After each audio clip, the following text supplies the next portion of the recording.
Buenos días, buenos días, buenos días, amables televidentes. Bienvenidos a Periodismo y Sociedad. Nueva vez con todos ustedes y estaremos en lo que resta de hora compartiendo informaciones, compartiendo conversación, compartiendo conocimiento en esta nueva edición de Periodismo y Sociedad. Bien, indefectiblemente la información primera que debemos dar es lo que ocurrió en el día de ayer en el área judicial, lo más importante.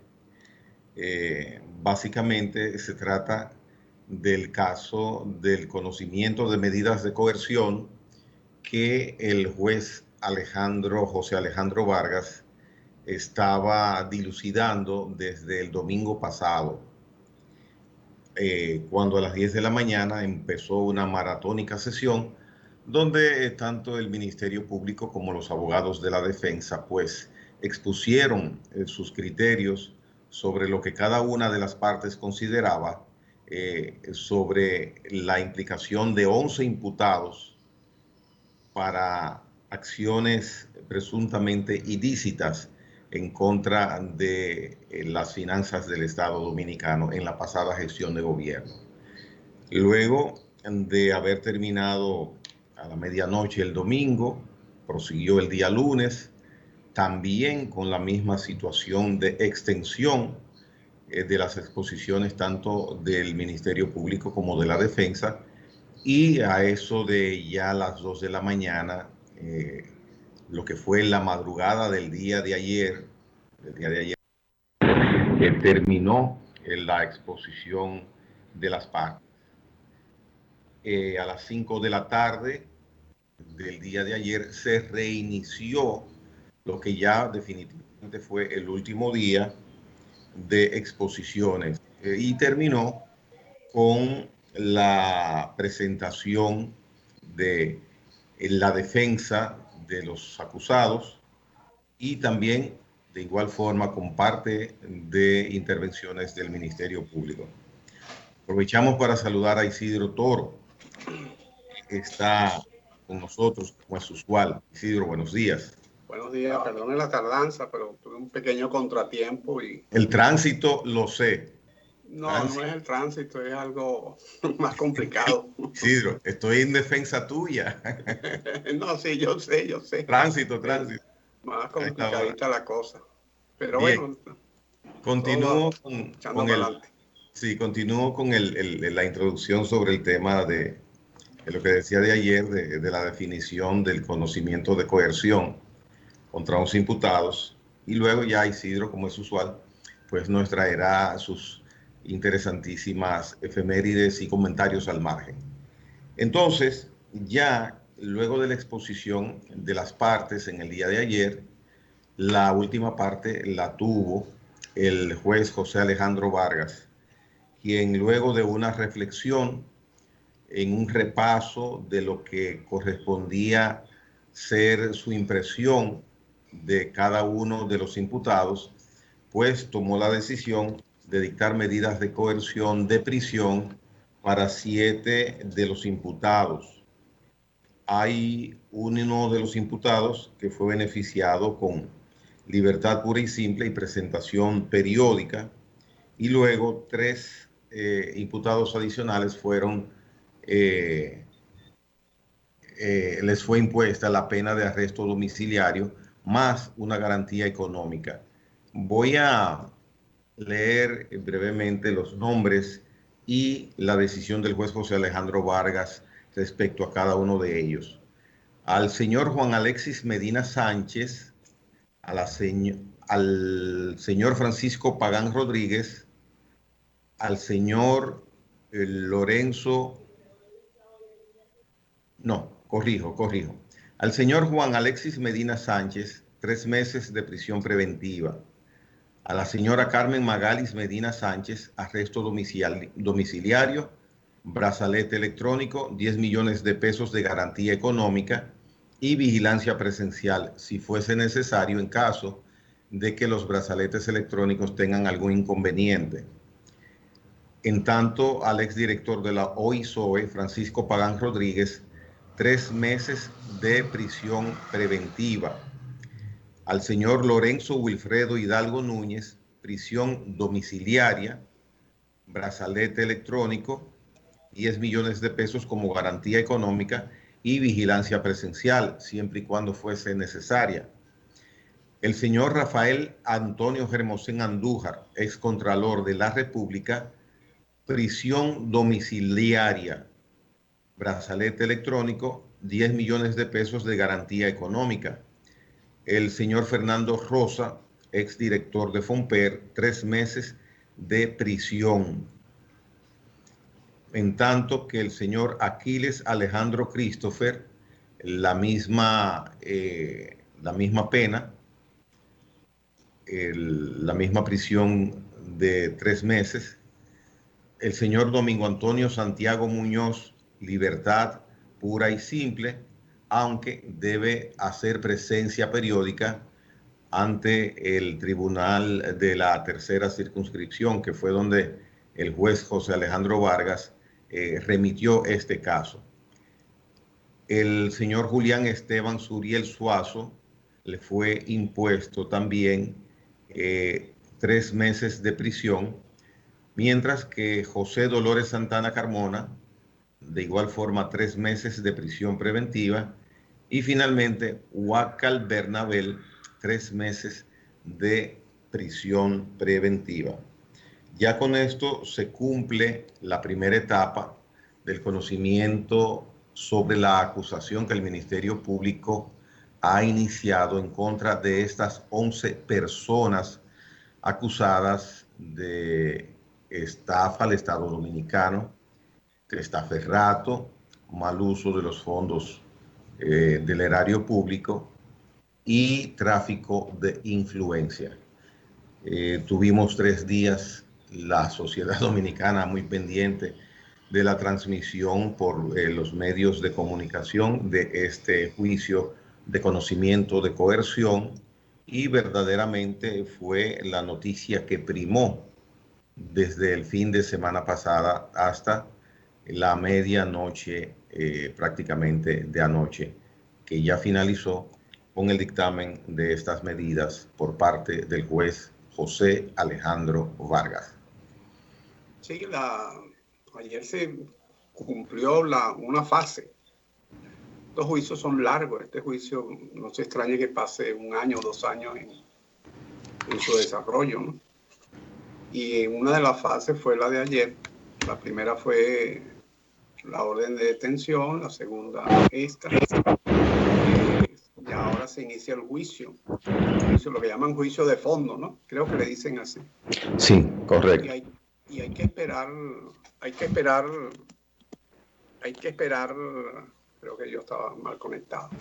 Hay que esperar ahora el desarrollo, porque todo lo que dijeron los fiscales y los abogados, los fiscales acusadores y la barra de abogados defensores, lo tienen que probar ahora en el juicio, con testimonios, con pruebas, con documentos, con pruebas.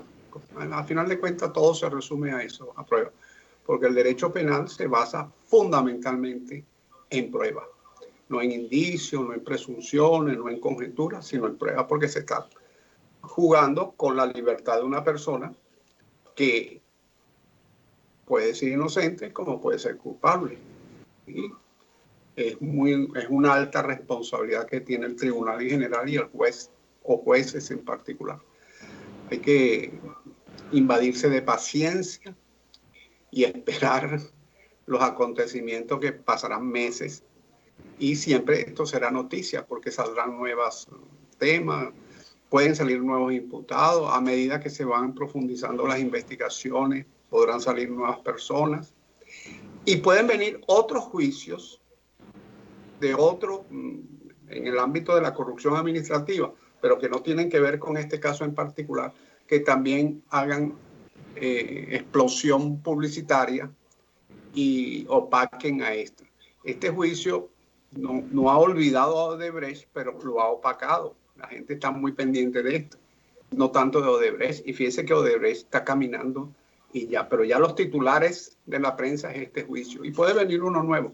Eso no significa que no se va a hacer justicia, porque da todos los indicios aparentan de que el sistema judicial dominicano quiere hacer un antes y un después tras estos acontecimientos. Yo creo que vamos bien. Al respecto, el doctor Wilson Camacho en días pasados le decía a miembros de la prensa cuando le preguntaban si tenían otros casos posiblemente pendientes para ser presentados por el Ministerio Público, y dijo que hay cientos de expedientes que se están trabajando en ese tenor. Entonces, si es así, bueno, imagínese usted. Ya con lo del día de ayer, esa decisión del juez José Alejandro Vargas, esperemos, Isidro, inmediatamente haya la sentencia de manera escrita, ponderada, que se le entregue a cada una de las partes de los abogados representantes. Esperemos, pues, apelaciones. De hecho, el doctor Carlos decía anoche, defensor de Alexis Medina, que sí, que ellos evidentemente van a apelar, que espera ver esas motivaciones del juez Vargas. En cierto modo, con lo que manifestó, dijo que esas justificaciones no tenían asidero legal, que eran una especie de disertación elemental, pero que le gustaría ver cuál es el asidero legal que el juez Vargas va a presentar en esas medidas de coerción de manera formal ya. O sea que si él apela, puedes estar seguro que los abogados de otros imputados harán lo mismo. Lo que sucede es que como hoy leí un artículo, por cierto, en uno de estos periódicos que dan gratuitamente, ¿no? Que lo traen aquí a la casa inclusive. Un gran servicio y un aplauso para todos ellos. Leí un artículo de lo que venimos trabajando en este programa, de la dicotomía que se presenta cuando tú haces público un juicio como este, donde los abogados y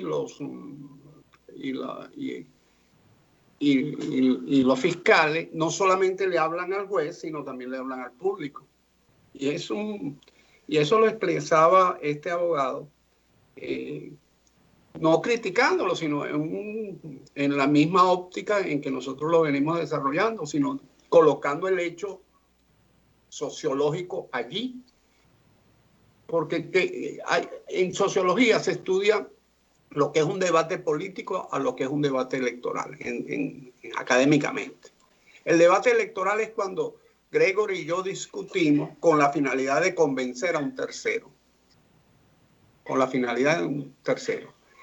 Y esa discusión se hace pública, porque los terceros tienen que estar viendo.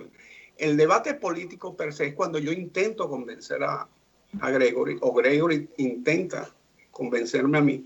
Y no tiene que haber terceros, sino es un tema entre dos interlocutores o dos grupos que están discutiendo.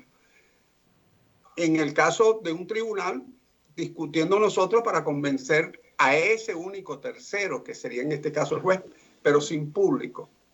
Pero eso es un tema académico. En el derecho, producto de tantas trapisondas que se han dado, no solamente en la República Dominicana, sino en todos nuestros países, incluyendo los Estados Unidos. Hemos colocado varias veces el ejemplo del juicio de Al Capone y el jurado que lo cambió a último minuto, el juez. Se ha dado tantas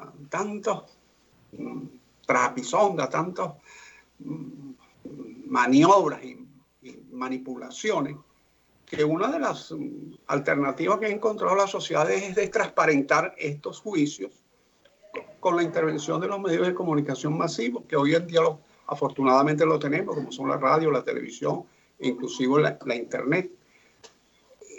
Pero como todo, si tú tomas una medicina, el doctor Polanco nos la explica muchas veces, que hay unas medicinas que tú estás tomando pero para el corazón o para otra enfermedad, pero te están afectando los riñones o te está afectando el hígado. Eso es lo mismo. Entonces, este articulista me parece que con mucha sobriedad y mucho buen tino decía que hay que ir preparando a la sociedad en ese sentido. Hay que enseñarle a la sociedad lo que es un juicio desde la escuela, desde a los muchachitos, de enseñarle de cómo se dirimen estos temas y cómo es la participación de los terceros, en este caso de los televidentes, en esa formación de esa opinión pública que en un momento dado puede tener incidencia en un juez. O sea que estamos viviendo un momento importantísimo en la República Dominicana, no solamente desde el punto de vista judicial, sino desde el punto de vista del día a día del sistema político dominicano, de lo que llaman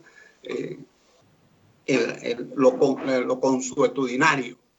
Estamos en un movimiento, viviendo un tiempo de cambio, pero no del cambio publicitario, electoral, que anuncia el gobierno dentro de su estrategia de comunicación, que sí está haciendo cambio, ojo, pero lo tiene, sino es un cambio en la sociedad toda, en forma de cómo nos estamos relacionando y cómo estamos viendo el futuro del país para beneficio nuestro, de nuestros hijos y de nuestros nietos.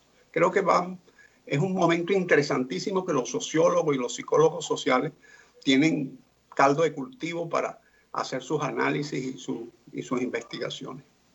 Mientras tanto, yo como ciudadano quiero reiterar, en base a precisamente lo que tú mencionas de lo importante del momento, y es que para mí la impunidad a partir de este evento jurídico que hemos empezado a ver, desde que se iniciaron las detenciones hace ya 12, 13 días, la impunidad ya va a ser para mí cosa del pasado. No va a ser una vaca sagrada la impunidad. No va a ser la norma, no va a ser la costumbre. Por supuesto, guardando el debido comedimiento y la espera de la decisión del juez de fondo en el momento que le toque dictaminar su veredicto sobre si estas personas, hoy en prisión la mayoría preventiva, son culpables o no, porque eso hay que esperarlo y el Ministerio Público habrá o tratará de demostrar que sí, que son culpables. Ahora bien, dependiendo de las evidencias que presenten, dependiendo de la capacidad absorbente en el sentido de obtener toda información legal del juez que le toque dilucidar este caso, pues a partir de ahí es que se va a determinar cuál va a ser el resultado sobre la lenidad que han tenido estas personas en contra del Estado, si amerita sanción de algún tipo o no. Pero en lo que se refiere a cometer un hecho y que la sociedad, los estamentos judiciales lo pasen por alto, pienso y espero no equivocarme, que eso sea ya cosa del pasado. Y aplica, por supuesto, para los actuales funcionarios y las personas que de una u otra forma tienen algún tipo de relación con el gobierno, porque no solamente basta ser funcionario del gobierno para, a causa de negociación con el gobierno o intervención con algo que tenga que ver con el gobierno, usted ser encausado o ser pasible de que se le pueda endilgar que ha transgredido la ley. No, usted puede ser, como lo hemos visto en el presente caso, un suplidor que no tiene que ver nada con que usted es parte del gobierno. Usted puede convertirse en testaferro que no tiene que ver nada con ser parte del gobierno.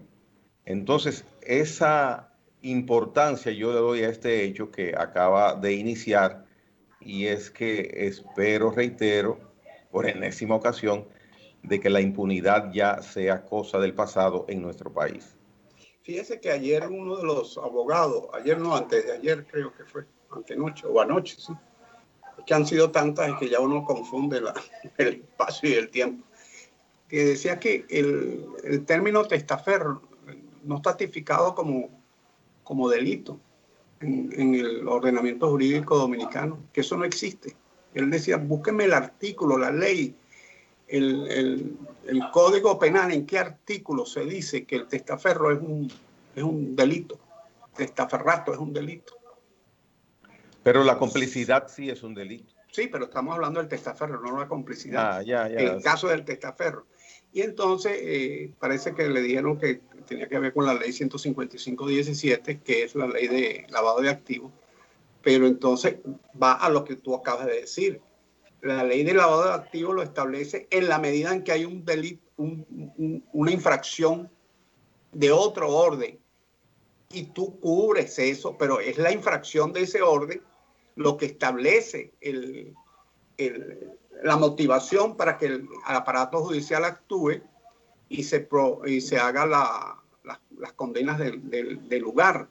Pero fíjense todo lo que es el mundo jurídico, que nosotros coloquialmente hablamos de testaferro y hablamos de esto y de lo otro, pero que en el mundo del derecho, que es una ciencia antiquísima, quizás de la más antigua junto con la medicina, tiene más de 2.500 años, desde Solón para acá viene desarrollándose todo el derecho como lo conocemos nosotros actualmente.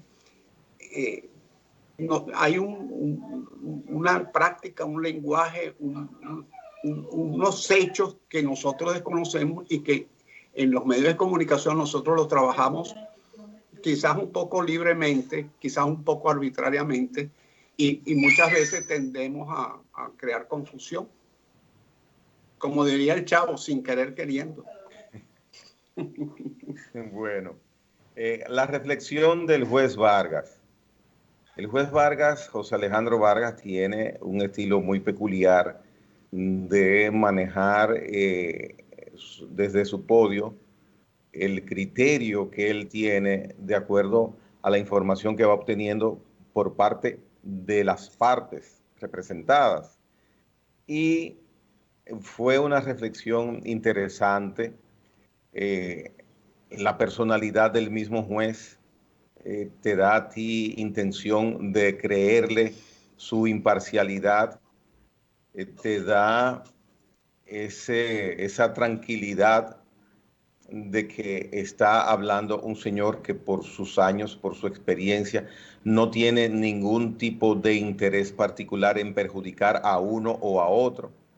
Y eso es muy bueno. Y hablo en sentido general, habrá quienes digan, no, el juez se parcializa porque el juez en tal ocasión hizo tal cosa, dijo tal cosa. Perdón, lo dijeron uno de los abogados de la defensa antes de emitir la sentencia.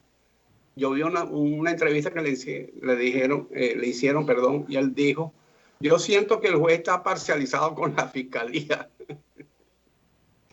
Lo dijo uno de los abogados. Eso es normal, eso es parte del juego. Es normal.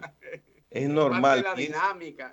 Es su obligación defender por todos los medios a su defendido. Pienso que si ese abogado hubiese sido parte del Ministerio Público, no diría lo mismo. Así es. O si el juez tuviera una actitud que aparenta que es beneficiaria de su defendido, tampoco diría lo mismo. Ahora, es muy delicado porque son intereses. Sí, a mí me gustaría su opinión, Gregory, sobre todo sobre los primeros 5 minutos del discurso del juez.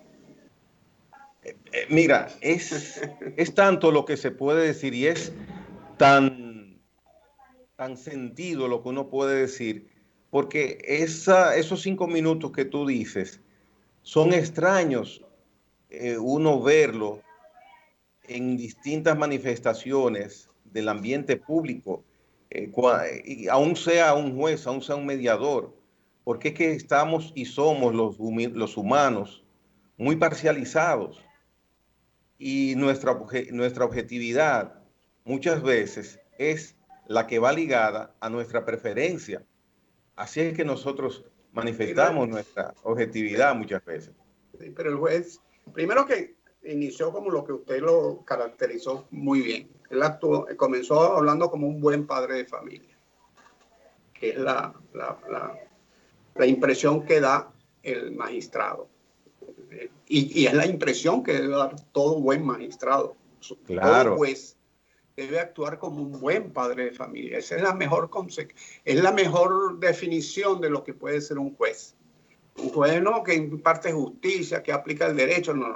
Un juez es un buen padre de familia, que administra su hogar con el criterio y la sabiduría que lleva a ese grupo familiar hacia estadios superiores en una comunidad y en una sociedad que si todos actuáramos así, fuera todo color de rosa. Claro, y en el caso del juez Vargas es una agradable situación en la que uno se encuentra siendo testigo, claro, por vía de los medios de comunicación, porque no es lo que uno está acostumbrado. Él, yo lo noto sobrio, lo noto apaciguado, lo noto estable, lo noto tranquilo, con su genio, sí, pero lo noto tranquilo. No, Entonces, un hombre de formación y recio. ¿No? Como y buen padre de familia es recio. Y es lo que uno espera precisamente de un buen árbitro, de un buen padre. La descripción de la relación familiar de los Medina, ¿qué le pareció? Una lección, una lección. Hay personas que piensan que él tuvo una posición que beneficia en imagen al expresidente Medina, pero aquí no se está tratando el caso directo del expresidente Medina, aunque no se puede desligar de una u otra forma porque es el tronco de esa familia, es la figura principal en torno a todo esto por su jerarquía que tuvo hasta unos meses. El personaje principal simbólico como imagen, no que tenga nada que ver con esta situación necesariamente. Entonces, esa determinación del juez Vargas de decir que es una elección, que es un fallo que han tenido familiares en contra del tronco de la familia, es algo que verdaderamente sí, pues puede favorecer a la imagen del expresidente Medina, pero verdaderamente es una lección para el presidente Medina, una lección para la sociedad, una lección para nosotros los seres humanos. No somos impolutos, no somos inaccesibles, no somos omnímodos. Y él lo decía en determinado momento, el juez, Alexis Medina, usted manda más que los funcionarios, usted tenía mucho más poder que los funcionarios. Y cuando estamos ahí en ese estadio posicional tan alto, hasta los chistes más crueles son del agrado de los concurrentes, de los subalternos. Pero las cosas cambian y aquí vemos que las cosas parece ser que van a empezar a cambiar. Ahora bien, hablando del presidente Medina, algo resaltante en este caso, y es que dos hermanos del expresidente de la República son las figuras prácticamente principalísimas de esta situación. Dos hermanos del presidente. Y eso a nivel internacional pues tiene su repercusión. Tú puedes estar seguro que en muchos medios de comunicación, sobre todo en el área latinoamericana, centroamericana, estamos en la palestra en estos momentos. Dos hermanos del presidente condenados provisionalmente a espera de juicio de fondo por malversación, por tráfico de influencia. Eso es fuerte. Me imagino que el presidente Medina pues ha tenido en estos tiempos una situación de mucha carga interna, mucha carga espiritual, porque verdaderamente el caso no es fácil.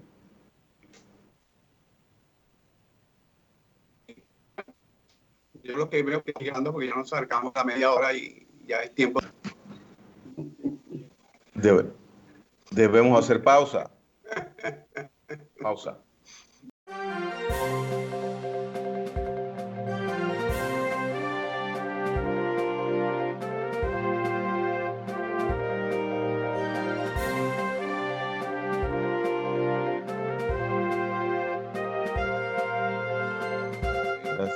Bien, Isidro, estamos nueva vez en el aire. Mira, Isidro, antes de las efemérides, porque no quisiera que dejes pasar las efemérides, Ángel, por favor, tenemos una imagen de doña Ligia Lerux de Ramírez. Doña Ligia Lerux Ramírez fue funcionaria de la Cruz Roja principal, la directora de la Cruz Roja durante muchísimos años, y lamentablemente doña Ligia falleció la semana pasada. No tuvimos tiempos de mencionarlo aquí en el programa, pero tratándose de una dama de respeto en la sociedad dominicana y con una labor muy fructífera al frente de la Cruz Roja Dominicana, pues no queríamos dejar pasar por alto el solidarizarnos con los familiares de doña Ligia Lerux y que deseamos su alma descanse en paz. Doña Ligia Lerux Ramírez. Nuestra condolencia para la familia. Bueno, un día como hoy, en 1880, nace Emilio Tejera Bonetti, que fue un escritor dominicano, hijo también de un escritor, Emiliano Tejera Penson. Tuvo muchos cargos en la administración pública, pero su mejor obra, su legado, es una obra que se llama Palabras Indígenas, que es la más importante contribución para el conocimiento de la lengua taína, que se hizo en su época y que ha servido de base para nuevos estudios. También trabajó una obra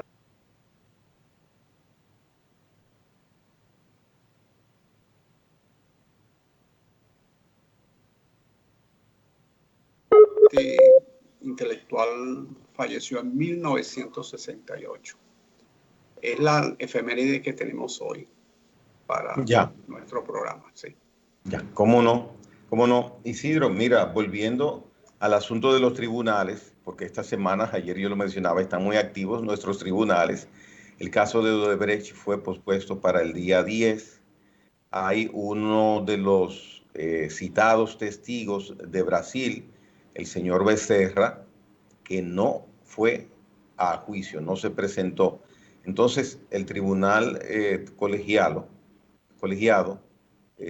dos de los jueces votaron a favor de que se dicte conducencia y dictaron conducencia contra el señor Becerra para que se presente el próximo día 10 o lo presenten si es detenido para que atestigue como una de las figuras principales para dar luz sobre lo que sucedió con el mencionado caso de los sobornos por 92 millones de dólares aquí en el país de esta compañía. Ese fue básicamente el resultado del día de ayer en un juicio que volvió a iniciarse y que se esperaba que con la presentación de una gran cantidad de testigos, pues empezara ya a irse aclarando con datos adicionales a los ya conocidos, pero ahora se interrumpe de nuevo por esta situación y veremos qué pasa el día 10. El señor está en Brasil, ojo, él quería atestiguar vía internet, vía Zoom, Skype o cualquier otro tipo de plataforma, pero las magistradas dijeron, no señor, tiene que venir aquí, vamos a ver qué pasa. Ese es un caso emblemático también, no solamente para el país, sino para Hispanoamérica. Claro. Odebrecht ha tenido incidencia en todos los países, incluyendo los Estados Unidos. Ha tenido presencia, yo no sé si en los Estados Unidos ha tenido temas de infracción judicial. Pero ellos allá no cometieron aparentemente faltas comprobadas o admitidas por ellos o indicadas por el Estado norteamericano, no, allá no. Se cuidaron bastante. Y es una constructora excelente, excelente. Sí, ellos es una empresa que estaba apalancada por el gobierno, particularmente de Lula da Silva. El presidente Lula da Silva viajaba a los países con los directivos de la Odebrecht y muchas ocasiones el gobierno de Brasil le daba préstamos a los países con la condición de que las obras las construyera Odebrecht. Eran unos créditos, unos préstamos condicionados. Entonces era una empresa que adquirió una fuerza financiera grande gracias a sus esfuerzos, a su inteligencia, pero también en un momento dado al apalancamiento que le dio el Estado brasileño en general y el gobierno de Lula da Silva en particular. Desgraciadamente, este tipo de eventos marcan a estas empresas y luego entra en la desconfianza general y tienden a tendrán que cambiarle el nombre y hacer ese tipo de cosas para poder trabajar en el extranjero. Y mira, esto de Odebrecht es una muestra más de que usted no puede hacerlo mal hecho y pensar que se va a quedar así, como que nada pasó. Claro, ha ocurrido en decenas, en infinidad de ocasiones, pero no debe ser la norma, no debe ser lo que uno esté acostumbrado. Era el tema que yo mencionaba de la impunidad. Si usted se va en una luz en rojo, eso le va a traer consecuencias, tarde o temprano, o más temprano que tarde. Y cada vez, las cosas claras en el mundo con el asunto de la globalización, con la tecnología, con la información compartida de manera obligatoria por derecho, es más difícil hacer cosas ocultas, ilegales, para beneficio de unos cuantos. Entonces, debemos estar claros en eso. Debemos estar claros en eso. Por supuesto, hay situaciones que llevan a personas a cometer ilícitos que quizás en situaciones normales no lo hubieran hecho, pero hay situaciones hasta de imposición, de obligarte o sutilmente o por miedo o por respeto a no perder un cargo, a tú ser partícipe de inacciones. Hay algunos asomos de esto que estoy mencionando en el juicio de conocimiento de medidas de coerción que se vieron ahí. Personas subalternas que de una u otra manera uno se da cuenta que tuvieron la debilidad, pero también se vieron influidas por, espérate, se mira de quién se trata, tengo que saber manejarme, pero eso trae consecuencias. Hay un tema que es el individuo, la persona. La persona está compuesta de carne, hueso, que es la parte somática, la psiquis y el espíritu. Entonces, cuando ese espíritu la gente no lo tiene construido o lo tiene alimentado o lo tiene forjado sobre la base de principios morales, éticos, donde el ego desborda y alimenta pasiones desenfrenadas que buscan adquirir, satisfacerse por medio de la lujuria, la gula, la vanidad. Entonces ya vienen esos desenfrenos y piensan que son intocables y piensan que lo pueden todo y que son Te más hago una inteligentes que los pregunta, demás. Isidro, te hago una pregunta. Y mientras no se logre en que en cada ser humano se controle eso, sobre todo los seres humanos que tienen posiciones de poder, no solamente en el Estado, sino en los gremios, los médicos, los abogados, en su actividad privada, etcétera, va a ser muy difícil que... Pero se va logrando, ojo, se va logrando. Poco a poco yo creo que el mundo va bien, va hacia mejores estadios. Perdone que no te haya... No, está bien, totalmente válido lo que mencionas. La integridad de una persona, la integridad en sí es débil ante situaciones de presentarse una disyuntiva.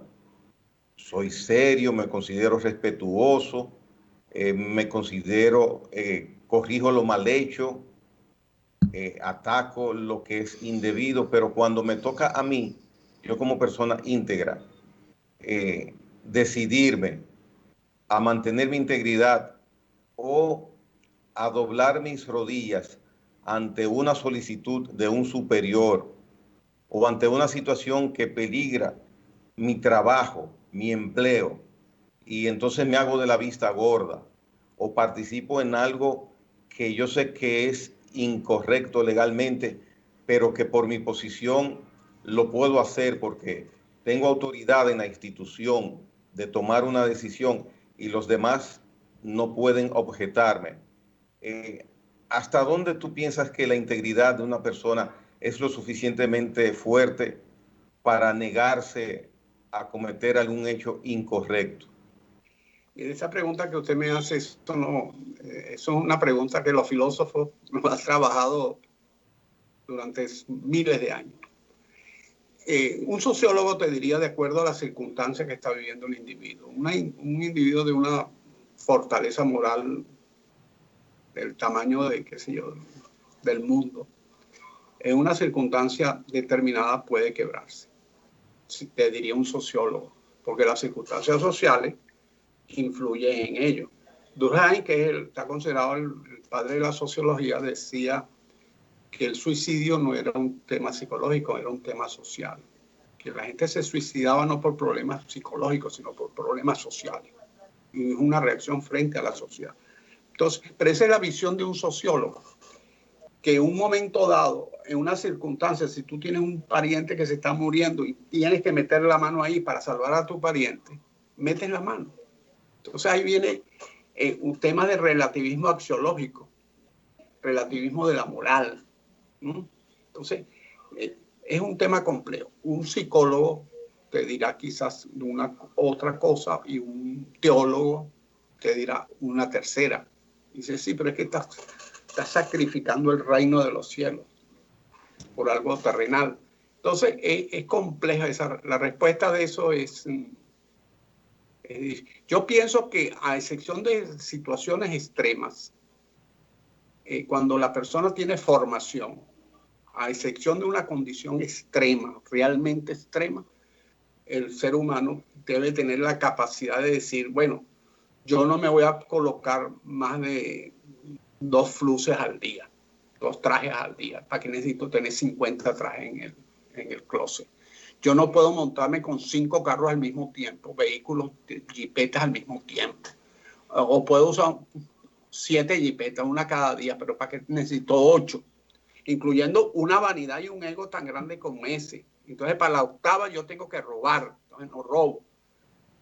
Entonces, quizás una persona que tenga un sentido de su existencia, de que y es conforme con lo que ha logrado en la vida y que tenga su calidad de vida, sus cosas resueltas. No le ponen un manjar allí, le ponen un helado allí y no lo toca. Yo soy de los que creen eso. Que la formación individual, el labrar su espíritu con un cincel y un mazo basado en principios éticos, te vas formando tú en tu espíritu. Y esa formación espiritual te da a ti para lidiar con 20.000 tentaciones en la vida que ayer definitivamente las desechas. Ahora, sociológicamente, hay casos extremos que la gente, pero son extremos que se le da a una persona en 1 millón. En el día de ayer yo fui testigo, igual que todo el que estaba viendo la disertación en ese momento del juez José Alejandro Vargas, de un episodio que me llevó, me trajo, me tocó, me chocó y me dio hasta en determinado momento pena, pero también satisfacción, porque era un reconocimiento de que la persona en el fondo tenía buena intención. Y se trata de cuando el juez Vargas le dice al doctor Freddy Hidalgo que él fue un tonto poco útil. Un tonto poco útil. Inmediatamente yo pienso, wow, qué duro le bajó el doctor Vargas a Freddy Hidalgo. Qué posición tan fea lo está poniendo. Tonto poco útil. Pero empezó a desarrollar la idea. Dice, es que el doctor Freddy Hidalgo, para los fines que fue utilizado, a las personas que lo utilizaron, solamente le sirvió por 2 años. Después de ahí no le sirvió para más nada. Y él pudo muy bien quedarse los 8 años corridos en el cargo de ministro de Salud Pública. O sea, diciéndole, si usted se hubiese plegado a todo lo que le indicaban, usted no hubiera sido sustituido de su cargo, usted hubiera quedado normal como ministro de Salud. Pero no, fue un tonto poco útil que se dejó usar, fue utilizado y después pues se devolvió y lo cancelaron. ¿Entiendes la Sí, sí, idea? perfectamente, O sea, perfectamente. fue algo que aparentemente era peyorativo, esa imputación de tonto poco útil, pero en realidad, a final de cuentas, resultó ser en el fondo un elogio. Sí, porque Pero le como usted, cuesta y le está costando al señor Freddy Hidalgo claro, esa participación, de que porque lo esos fueran 2 años, levantar en paños menores. Y claro, él se vistió después, pero ya sabemos dónde está y dónde va a estar por lo menos por los próximos 3 o 4 meses con una prisión impuesta, aunque sea en su casa, pero está marcado para toda su vida. sí, porque ahí es donde pasa el error. Tú cometes un error, luego tratas de subsanarlo, pero ese error se cometió. Y en el derecho, y particularmente en el derecho penal, ese error, si llega el momento en que ese error cae en manos de la justicia no toma, puede, ¿cómo te digo? Puede decir, bueno, pero después se corrigió, etcétera, y le puede amainar la pena, puede tener disminuciones, le puede tener beneficios, pero, ¿cómo te digo? El hecho puntual, por eso es que en los delitos, en los códigos penales te dicen delito de 10 a 15 años, un mínimo de 10 y un máximo de 15, o delitos de 8 a 12 años. Y usualmente los jueces se van por la media, pero el 8 años es por si hay beneficios, porque la persona mejoró su conducta o colaboró, etcétera. Entonces, por eso es que se dan esos temas en el derecho penal. Que uno dice, bueno, ¿y por qué le ponen al que robó tiene de 5 a 10 años? Por eso, por los beneficios que le dan en un momento dado por una conducta en el momento del juicio o posterior a ese robo. Pues. De repente esas personas se condolió y ganó dinero ya después honestamente y lo dedica a una iglesia y monta un hospital y monta cosas. Sí, pero el robo lo hizo. Entonces lo juzgan por ese robo. Bueno, pasando a otro tema, en nuestra alcaldesa, porque es de todos, es del Distrito Nacional completo, Carolina Mejía anunció que tiene COVID-19. Indica ella que está en buen estado, que los síntomas son mínimos y que está, por supuesto, en cuarentena y, por supuesto, también llevándose de las recomendaciones de sus médicos para contrarrestar y paliar en la medida de lo posible cualquier surgimiento en su organismo de síntomas que no sean agradables para ninguna persona. Hasta ahora ella está en muy buen estado, indica su nota en su cuenta de Twitter, pero que verdaderamente ha sido detectado COVID. Sí, bueno, la mejor deseo para ella, que se mejore y que se cure. Y que se curen todos los pacientes. Aquí afortunadamente se ha controlado, ha tenido sus picos, pero se ha controlado en el país la pandemia. Hay que estar muy pendiente porque hay que mantenerlo así. Ojalá que en la Navidad no sea motivo para que haya brotes, picos no sé, o desborde de la pandemia y que cuando el año entrante tengamos la vacuna, bueno, se termine de controlar esta situación. Angela Merkel dice que la vacuna que les llega a ellos el primer trimestre del año que viene no logrará cambios significativos frente a la pandemia en los primeros tiempos. Y es lógico. Claro, claro. Las vacunas tendrán efecto en la sociedad cuando tengas el 70, el 80% vacunado, y que no solamente en el país, sino con los países donde tú tienes una gran relación. Así que, bueno, vamos a ver qué pasa. Bien, hemos llegado al final de Periodismo y Sociedad. Mañana a las 8 de la mañana, si Dios lo permite, otra vez estaremos con ustedes. Isidro, hasta entonces. Mucha felicidad a todos los televidentes y cuídense que de los buenos quedamos pocos.